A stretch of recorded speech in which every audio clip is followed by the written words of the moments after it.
A Rendezvous in Averoigne.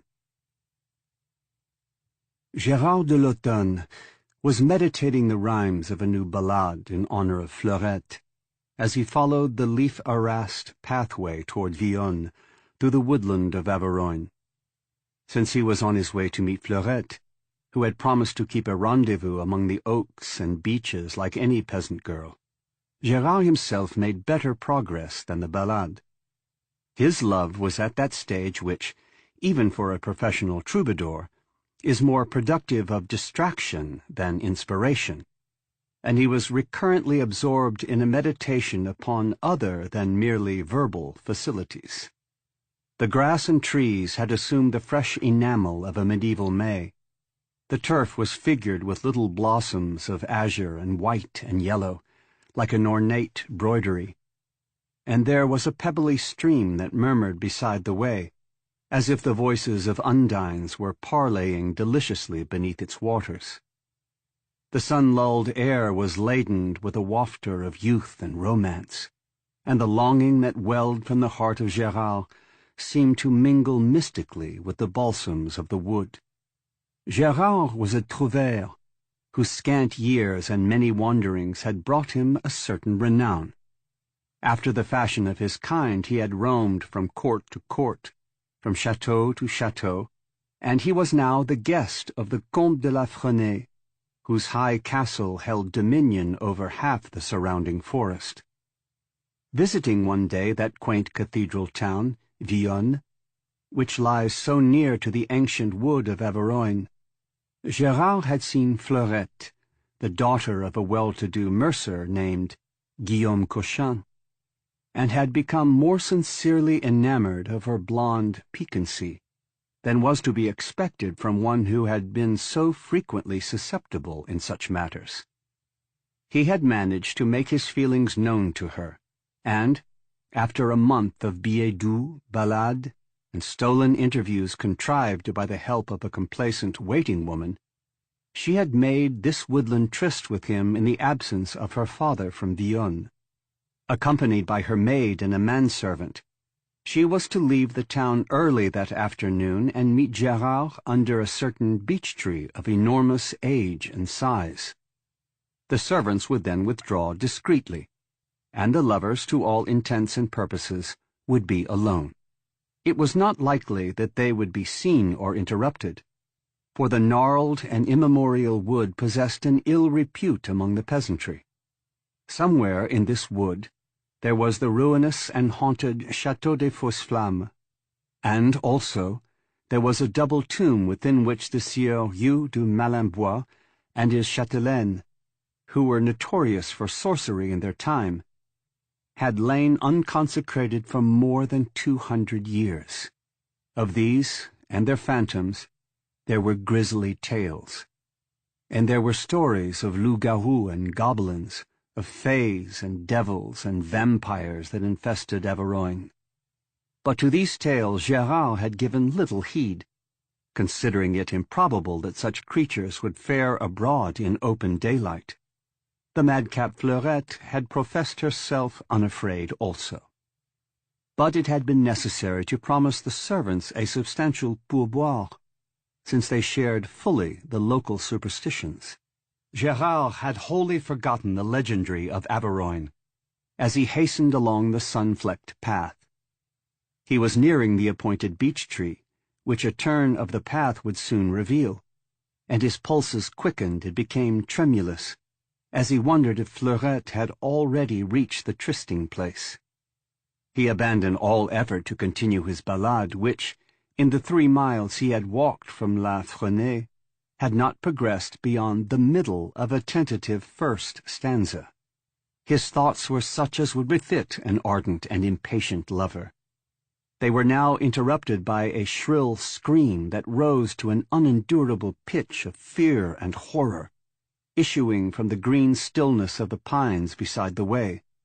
Startled, he peered at the thick branches, and as the scream fell back to silence, he heard the sound of dull and hurrying footfalls, and a scuffling as of several bodies. Again the scream rose.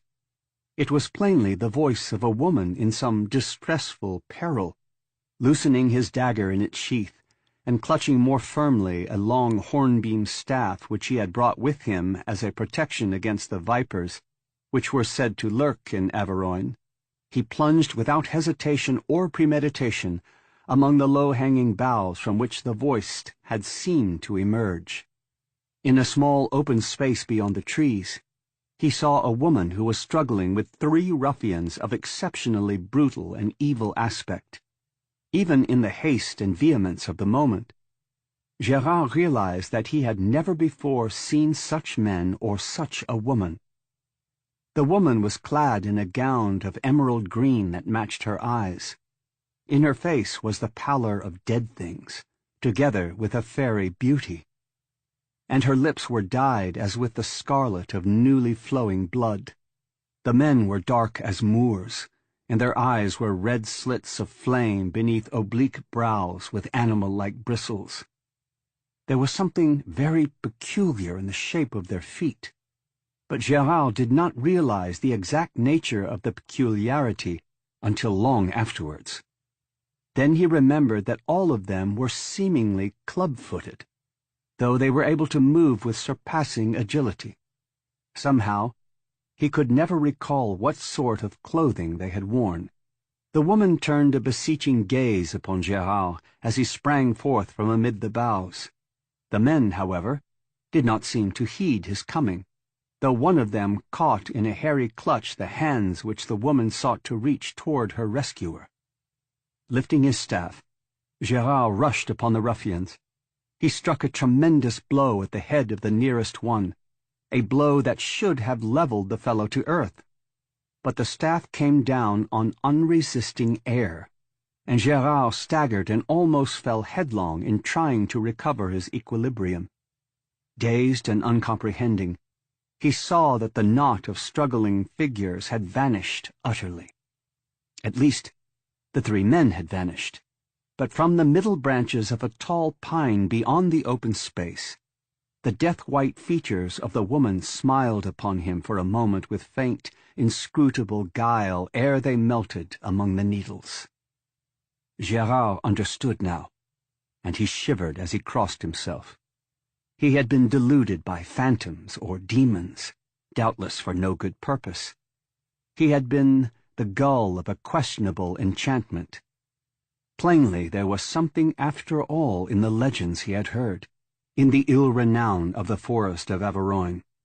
He retraced his way toward the path he had been following, but when he thought to reach again the spot from which he had heard that shrill, unearthly scream, he saw that there was no longer a path, nor, indeed, any feature of the forest which he could remember or recognize. The foliage about him no longer displayed a brilliant verdure.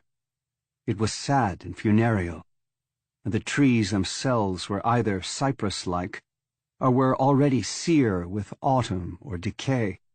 In lieu of the purling brook, there lay before him a tarn of waters that were dark and dull as clotting blood, and which gave back no reflection of the brown autumnal sedges that trailed therein like the hair of suicides, and the skeletons of rotting osiers that writhed above them. Now, beyond all question, Gérard knew that he was the victim of an evil enchantment. In answering that beguileful cry for succor, he had exposed himself to the spell, had been lured within the circle of its power.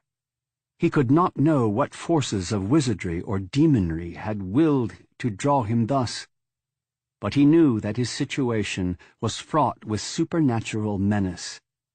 He gripped the hornbeam staff more tightly in his hand, and prayed to all the saints he could remember, as he peered about for some tangible bodily presence of ill.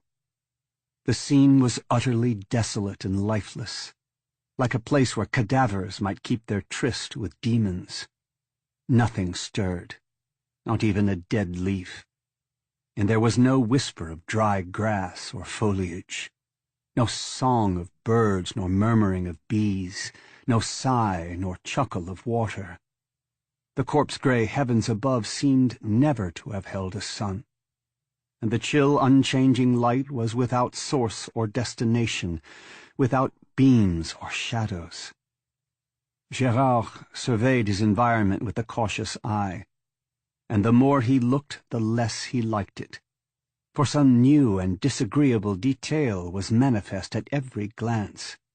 There were moving lights in the wood that vanished if he eyed them intently. There were drowned faces in the tarn that came and went like livid bubbles before he could discern their features. And, peering across the lake, he wondered why he had not seen the many-turreted castle of hoary stone, whose nearer walls were based in the dead waters. It was so grey and still and vasty that it seemed to have stood for incomputable ages between the stagnant tarn and the equally stagnant heavens. It was ancienter than the world. It was older than the light. It was coeval with fear and darkness, and a horror dwelt upon it and crept unseen but palpable along its bastions. There was no sign of life about the castle, and no banners flew above its turrets or its dungeon. But Gérard knew, as surely as if a voice had spoken aloud to warn him, that here was the fountainhead of the sorcery by which he had been beguiled. A growing panic whispered in his brain.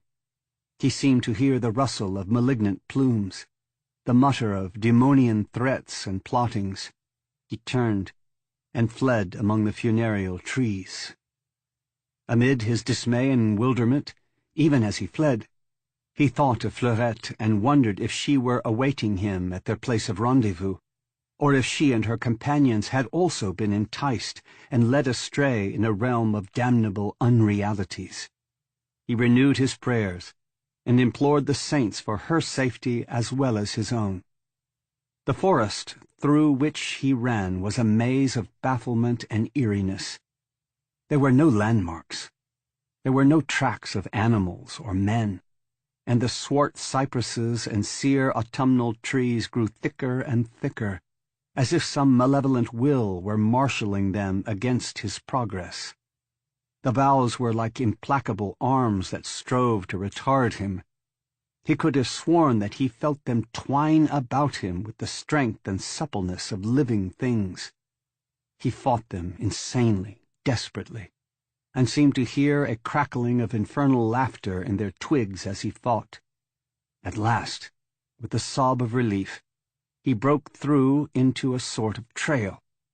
Along this trail, in the mad hope of eventual escape, he ran like one whom a fiend pursues, and after a short interval he came again to the shores of the tarn, above whose motionless waters the high and hoary turrets of that time-forgotten castle were still dominant.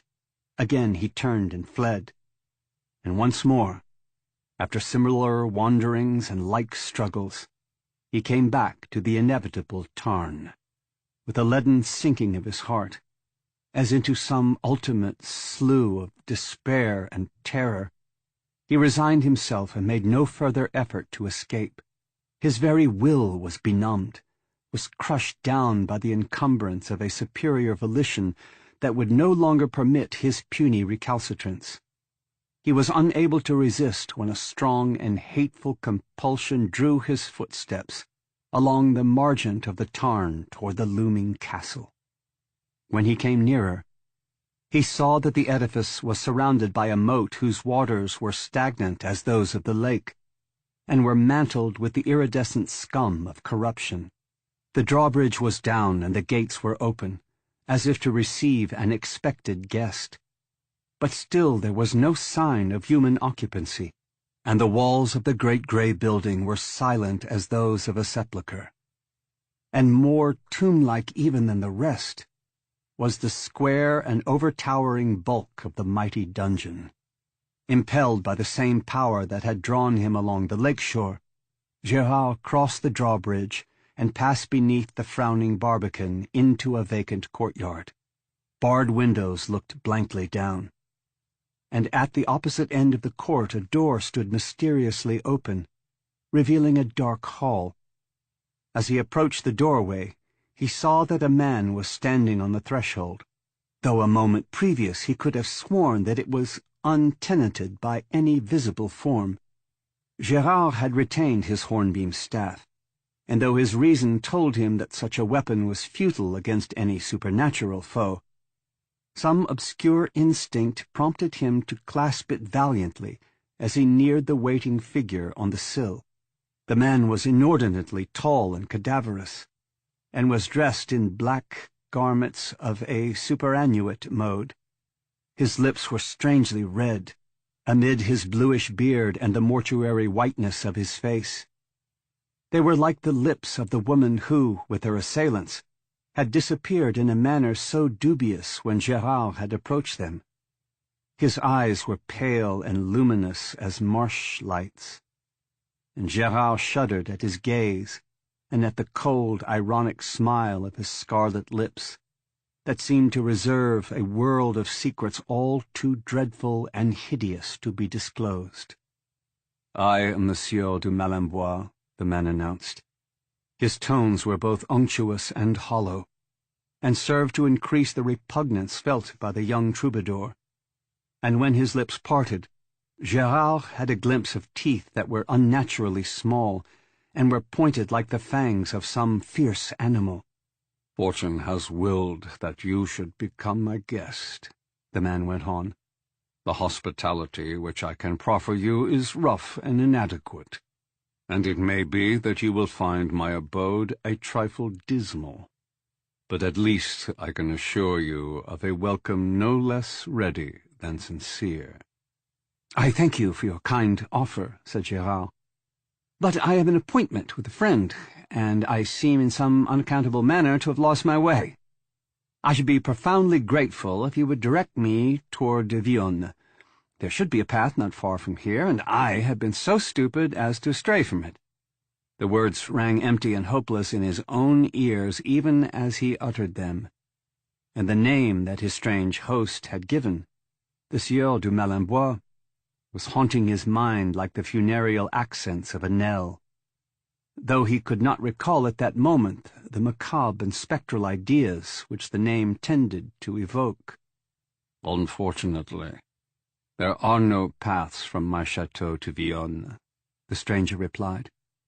"As for your rendezvous, it will be kept in another manner, at another place than the one appointed. I must therefore insist that you accept my hospitality. Enter, I pray, but leave your hornbeam staff at the door. You will have no need of it any longer." Gérard thought that he had made a moue of distaste and aversion with his over-red lips as he spoke the last sentences, and that his eyes lingered on the staff with an obscure apprehensiveness. And the strange emphasis of his words and demeanor served to awaken other phantasmal and macabre thoughts in Gérard's brain, though he could not formulate them fully till afterwards, and somehow he was prompted to retain the weapon, no matter how useless it might be against an enemy of spectral or diabolic nature. So he said, "I must crave your indulgence if I retain the staff. I have made a vow to carry it with me, in my right hand or never beyond arm's reach, till I have slain 2 vipers." "That is a queer vow," rejoined his host. "However, bring it with you if you like. It is of no matter to me if you choose to encumber yourself with a wooden stick." He turned abruptly, motioning Gérard to follow him. The troubadour obeyed unwillingly, with one rearward glance at the vacant heavens and the empty courtyard. He saw with no great surprise that a sudden and furtive darkness had closed in upon the chateau without moon or star, as if it had been merely waiting for him to enter before it descended. It was thick as the folds of a cerecloth. It was airless and stifling like the gloom of a sepulchre that had been sealed for ages, and Gérard was aware of a veritable oppression, a corporeal and psychic difficulty in breathing, as he crossed the threshold. He saw that cressets were now burning in the dim hall to which his host had admitted him, though he had not perceived the time and agency of their lighting. The illumination they afforded was singularly vague and indistinct, and the thronging shadows of the hall were unexplainably numerous, and moved with a mysterious disquiet, though the flames themselves were still as tapers that burn for the dead in a windless vault. At the end of the passage, the Sieur du Malembois flung open a heavy door of dark and sombre wood. Beyond, in what was plainly the eating-room of the chateau, several people were seated about a long table by the light of cressets no less dreary and dismal than those in the hall. In the strange, uncertain glow, their faces were touched with the gloomy dubiety, with the lurid distortion, and it seemed to Gérard that shadows hardly distinguishable from the figures were gathered around the board. But nevertheless he recognized the assembled company at a glance, with an overpowering shock of astonishment. At one end of the board there sat the woman in emerald green who had vanished in so doubtful a fashion amid the pines when Gérard answered her call for succor. At one side, looking very pale and forlorn and frightened, was Fleurette Cochin. At the lower end, reserved for retainers and inferiors, there sat the maid and the manservant who had accompanied Fleurette to her rendezvous with Gérard. The Sieur du Malembois turned to the troubadour with a smile of sardonic amusement. "I believe you have already met everyone assembled," he observed. "But you have not yet been formally presented to my wife, Agathe, who is presiding over the board. Agathe, I bring to you Gérard de l'Automne, a young troubadour of much note and merit." The woman nodded slightly, without speaking, and pointed to a chair opposite Fleurette. Gérard seated himself, and the Sieur du Malembois assumed, according to feudal custom, a place at the head of the table beside his wife. Now, for the first time, Gérard noticed that there were servitors who came and went in the room, setting upon the table various wines and viands. The servitors were preternaturally swift and noiseless, and somehow it was very difficult to be sure of their precise features or their costumes. They seemed to walk in an adumbration of sinister, insoluble twilight. But the troubadour was disturbed by a feeling that they resembled the swart demoniac ruffians who had disappeared together with the woman in green when he approached them. The meal that ensued was a weird and funereal affair. A sense of insuperable constraint, of smothering horror and hideous oppression was upon Gérard, and though he wanted to ask Fleurette 100 questions, and also demand an explanation of sundry matters from his host and hostess, he was totally unable to frame the words or to utter them.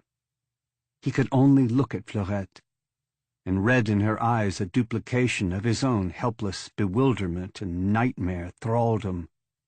Nothing was said by the Sieur du Malembois and his lady, who were exchanging glances of a secret and baleful intelligence all through the meal, and Fleurette's maid and manservant were obviously paralyzed by terror, like birds beneath the hypnotic gaze of deadly serpents. The foods were rich and of strange savor. The wines were fabulously old, and seemed to retain in their topaz or violet depths the unextinguished fire of buried centuries. But Gérard and Fleurette could barely touch them, and they saw that the Sieur du Malembois and his lady did not eat or drink at all. The gloom of the chamber deepened. The servitors became more furtive and spectral in their movements. The stifling air was laden with unformulable menace, was constrained by the spell of a black and lethal necromancy. Above the aromas of the rare foods, the bouquets of the antique wines, there crept forth the choking mustiness of hidden vaults, an embalmed centurial corruption, together with the ghostly spice of a strange perfume that seemed to emanate from the person of the chatelaine. And now Gérard was remembering many tales from the legendary of Averoigne, which he had heard and disregarded, was recalling the story of a Sieur de Malembois and his lady, the last of the name and the most evil, who had been buried somewhere in this forest hundreds of years ago.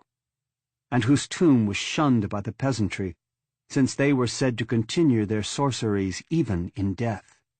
He wondered what influence had bedrugged his memory, that he had not recalled it wholly when he had first heard the name. And he was remembering other things and other stories, all of which confirmed his instinctive belief regarding the nature of the people into whose hands he had fallen. Also, he recalled a folklore superstition concerning the use to which a wooden stake can be put, and realized why the Sieur de Malembois had shown a particular interest in the hornbeam staff. Gérard had laid the staff beside his chair when he sat down, and he was reassured to find that it had not vanished. Very quietly and unobtrusively, he placed his foot upon it. The uncanny meal came to an end, and the host and his chatelaine arose. "I shall now conduct you to your rooms," said the Sieur de Malembois, including all of his guests in a dark, inscrutable glance. "Each of you can have a separate chamber, if you so desire, or Fleurette Cochin and her maid, Angélique, can remain together, and the manservant Raoul can sleep in the same room with Monsieur Gérard." A preference for the latter procedure was voiced by Fleurette and the troubadour. The thought of an uncompanioned solitude in that castle of timeless midnight and nameless mystery was abhorrent to an insupportable degree. The four were now led to their respective chambers, on opposite sides of a hall whose length was but indeterminately revealed by the dismal lights. Fleurette and Gérard bade each other a dismayed and reluctant good night beneath the constraining eye of their host. Their rendezvous was hardly the one which they had thought to keep, and both were overwhelmed by the supernatural situation, amid whose dubious horrors and ineluctable sorceries they had somehow become involved. And no sooner had Gérard left Fleurette than he began to curse himself for a poltroon, because he had not refused to part from her side, and he marveled at the spell of drug-like involition that had bedrowsed all his faculties. It seemed that his will was not his own, but had been thrust down and throttled by an alien power. The room assigned to Gérard and Raoul was furnished with a couch and a great bed whose curtains were of antique fashion and fabric. It was lighted with tapers that had a funereal suggestion in their form, and which burned dully an air that was stagnant with the mustiness of dead years. "May you sleep soundly," said the Sieur de Malembois. The smile that accompanied and followed the words was no less unpleasant than the oily and sepulchral tone in which they were uttered. The troubadour and the servant were conscious of profound relief when he went out and closed the leaden clanging door, and their relief was hardly diminished even when they heard the click of a key in the lock. Gérard was now inspecting the room, and he went to the one window, through whose small and deep-set panes he could see only the pressing darkness of a night that was veritably solid, as if the whole place were buried beneath the earth and were closed in by clinging mold. Then, with an access of unsmothered rage at his separation from Fleurette, he ran to the door and hurled himself against it. He beat upon it with his clenched fists, but in vain. Realizing his folly, and desisting at last, he turned to Raoul.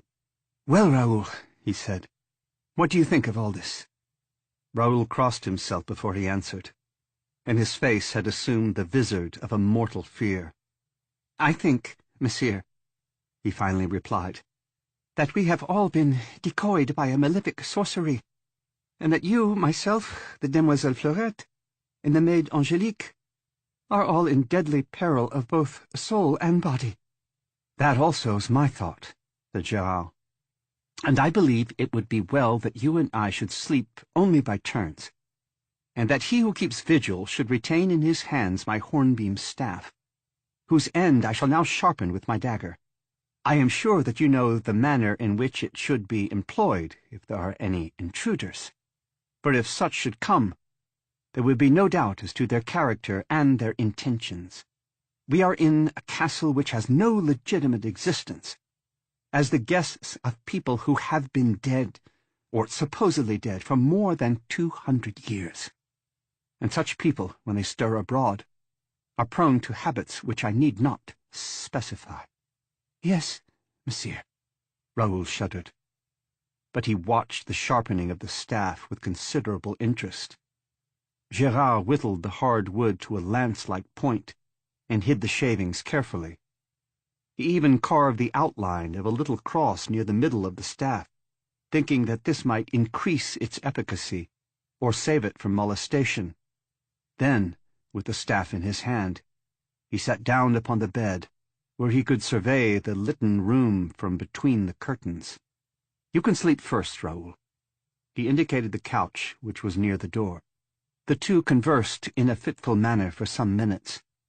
After hearing Raoul's tale of how Fleurette, Angélique, and himself had been led astray by the sobbing of a woman amid the pines, and had been unable to retrace their way, the troubadour changed the theme, and henceforth he spoke idly and of matters remote from his real preoccupations, to fight down his torturing concern for the safety of Fleurette.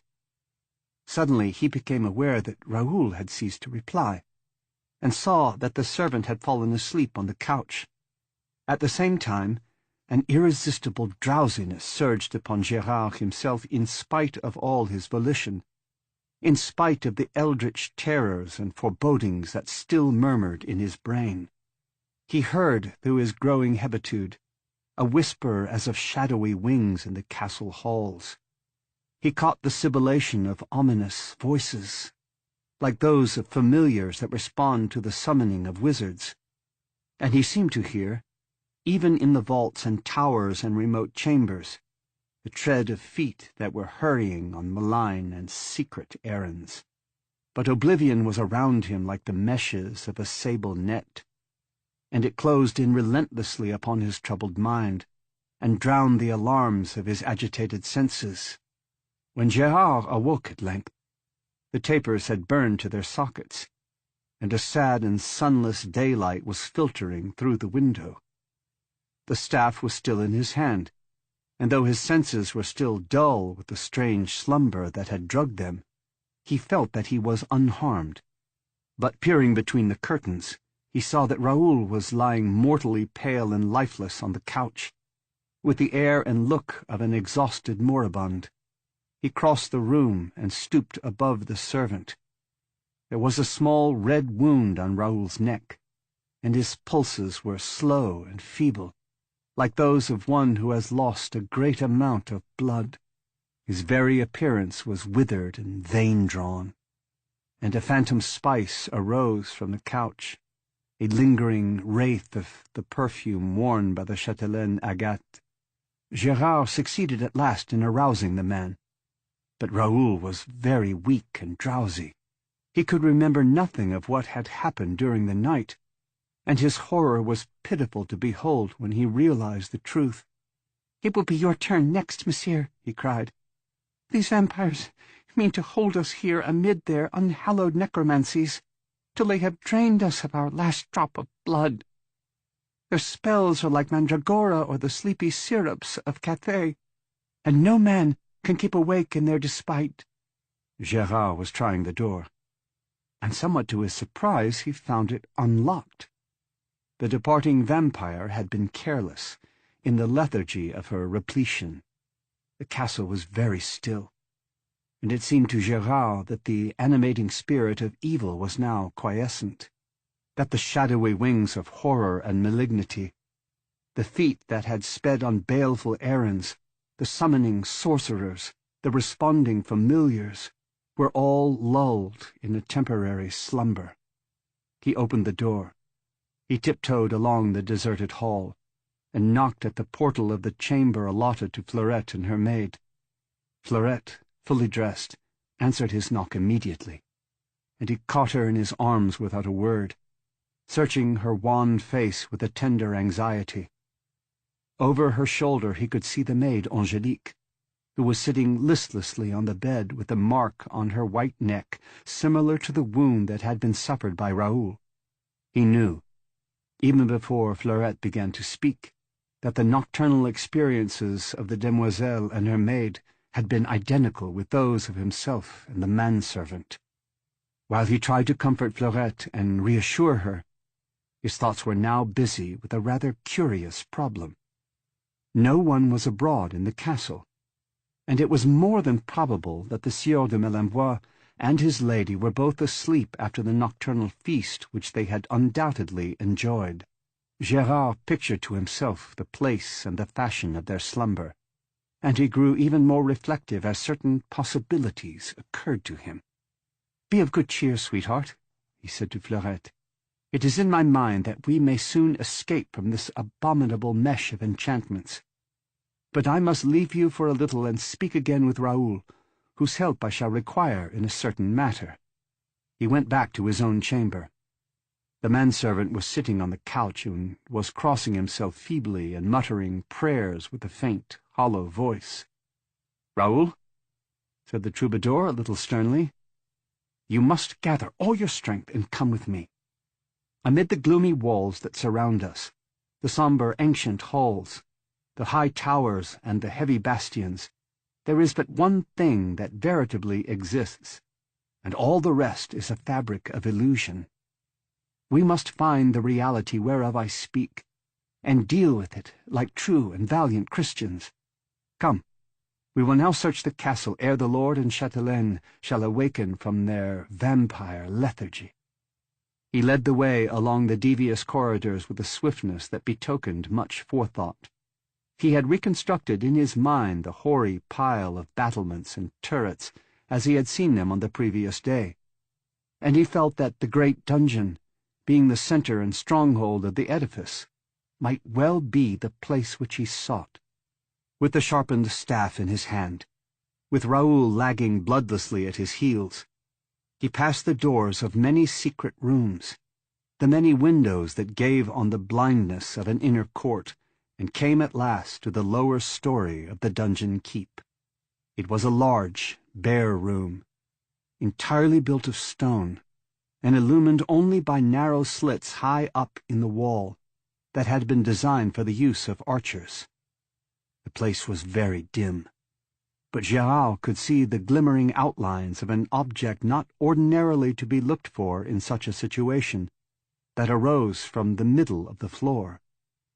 It was a tomb of marble, and stepping nearer, he saw that it was strangely weather-worn and was blotched by lichens of grey and yellow, such as flourish only within access of the sun. The slab that covered it was doubly broad and massive, and would require the full strength of 2 men to lift. Raoul was staring stupidly at the tomb. "What now, monsieur?" he queried. "You and I, Raoul, are about to intrude upon the bedchamber of our host and hostess." At his direction, Raoul seized one end of the slab, and he himself took the other. With a Herculean effort that strained their bones and sinews to the cracking point, they sought to remove it, but the slab hardly stirred. At length, by grasping the same end in unison, they were able to tilt the slab, and it slid away and dropped to the floor with a thunderous crash. Within, there were 2 open coffins, one of which contained the Sieur Hugh de Malembois, and the other his lady Agathe. Both of them appeared to be slumbering peacefully as infants. A look of tranquil evil, of pacified malignity, was imprinted upon their features, and their lips were dyed with a fresher scarlet than before. Without hesitation or delay, Gérard plunged the lance-like end of his staff into the bosom of the Sieur de Malembois. The body crumbled as if it were wrought of ashes kneaded and painted to human semblance, and a slight odour as of age-old corruption arose to the nostrils of Gérard. Then the troubadour pierced in like manner the bosom of the chatelaine, and simultaneously with her dissolution, the walls and floor of the dungeon seemed to dissolve like a sullen vapour. They rolled away on every side with a shock as of unheard thunder. With a sense of indescribable vertigo and confusion, Gérard and Raoul saw that the whole chateau had vanished like the towers and battlements of a bygone storm, that the dead lake and its rotting shores no longer offered their malefical illusions to the eye. They were standing in a forest glade, in the full unshadowed light of the afternoon sun, and all that remained of the dismal castle was the lichen-mantled tomb that stood open beside them. Fleurette and her maid were a little distance away, and Gérard ran to the mercer's daughter and took her in his arms. She was dazed with wonderment, like one who emerges from the night-long labyrinth of an evil dream and finds that all is well. "I think, sweetheart," said Gérard, "that our next rendezvous will not be interrupted by the Sieur de Malembois and his chatelaine." But Fleurette was still bemused with wonder, and could only respond to his words with a kiss.